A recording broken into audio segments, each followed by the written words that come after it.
ஊராட்சி தேர்தல் நடத்தணும்னு கேட்க வேண்டியது நமக்கு கடமை இருக்கு.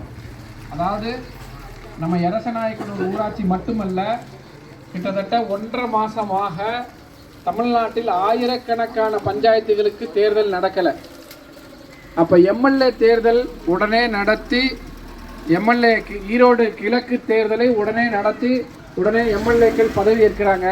ஆனால் எம்எல்ஏ தேர்தல் இனிக்குது, பஞ்சாயத்து தேர்தல் ஏன் கசக்குது அப்படின்னு கேட்டு தான் உங்கள்கிட்ட விரிவாக தகவலை சொல்வதற்காக வந்து கொண்டிருக்கிறோம். ஜனவரி 5 பஞ்சாயத்துகளுக்கான பதவிக்காலம் முடிந்து 1.5 மாதம் ஆன பிறகும் ஏன் ஊராட்சி தேர்தல் நடக்கவில்லை? பிடிஓக்களின் நிர்வாகம் வேண்டாம், மக்களாட்சியில் தேர்தல் நடத்தின பஞ்சாயத்துகளுக்கான தேர்தலை மக்கள் கேட்கிறார்கள்.